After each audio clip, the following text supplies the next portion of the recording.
பெண்கள் ஏதாவது விசேஷத்துக்கு இல்லை காலேஜுக்கு இல்லை வேலைக்கு போகும்போது தனியாக போகிறீங்களா? பையில் உங்கள் பேக்கில் மிளகா பொடி வச்சுக்கிங்க. இல்லைன்னா தப்பே இல்லை, ஒரு பாட்டில் ஆசிட் வாங்கி உங்கள் சேஃப்டிக்கு வச்சுக்கிங்க. திருப்பூர் பனியன் கம்பெனியில் வேலை செய்கிற ஒரு பெண் தனது சொந்த ஊரான ஜோலார்பேட்டைக்கு ட்ரெயினில் வந்திருக்காங்க. ட்ரெயினில் அவங்க வந்துட்டு இருக்கும்போது அவங்க வந்த பெட்டி மட்டும் கூட்டம் எல்லாம் இறங்கிட்ட உடனே அவங்க தனியாக தான் அந்த பெட்டியில் வந்திருக்காங்க. அப்போது அந்த பெட்டியில் ரன்னிங்கில் ஒரு வாலிபர் ஏறியிருக்கான். ஏறி அங்கேயும் இங்கேயும் நோட்டம் விட்டுருக்கான். உடனே அந்த பெண் சொல்லிட்டுருக்காங்க, இது லேடிஸ் கம்பார்ட்மெண்ட்டு, இதில் ஏறக்கூடாது, நீங்கள் ஏன் அதில் ஏறினீங்க அப்படின்னு சொல்லி கேட்டிருக்காங்க. அதுக்கு அந்த வாலிபர், இல்லைம்மா ட்ரெயின் கிளம்பிடுச்சு, நான் ரன்னிங்கில் அவசரத்தில் ஏறிட்டேன், நான் அடுத்த ஸ்டாப் வந்தோடனே இறங்கி வேறு பெட்டிக்கு மாறிடுறேன் அப்படின்னு சொல்லிட்டு அந்த வாலிபன் சொல்லியிருக்கான். சரின்னு அந்த பெண் அமைதியாக இருக்காங்க.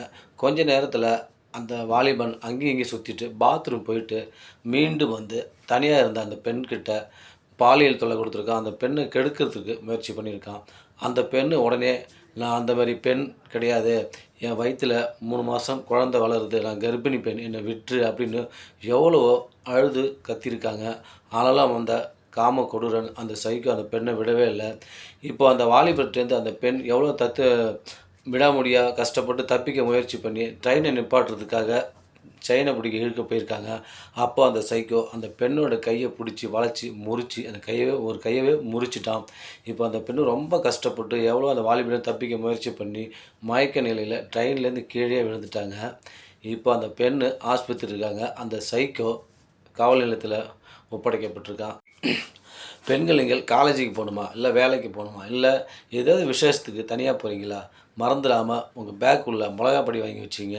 இல்லைனா தப்பே கிடையாது, ஒரு பாட்டில் ஆசிட் வாங்கி வச்சிங்க. இந்த மாதிரி சைக்கோலாம் வந்தால் உங்கள் தற்காப்புக்காக அந்த சைக்கோவோட அந்த எதிரியோட மூஞ்சியில் ஆசிட் அடித்து அவனை கொலையே பண்ணாலும் தப்பு கிடையாது. ஏன்னா இந்திய சட்டம் தற்காப்புக்காக கொலை பண்ணால் தப்பே கிடையாதுன்னு சொல்லுது. அதுவும் பெண்கள் உங்களுடைய கற்பை பாதுகாக்க உங்கள் தற்காப்புக்காக நீங்கள் கொலை பண்ணால் தப்பே கிடையாது. கண்டிப்பாக இந்தமாரி சைக்கோவெல்லாம் ஆசிட் அடித்து கொன்னால் தப்பே கிடையாது. மறந்துடாமல் உங்கள் பேக்குக்குள்ளே ஒரு பாட்டில் ஆசிட் வாங்கி வச்சுக்கோங்க.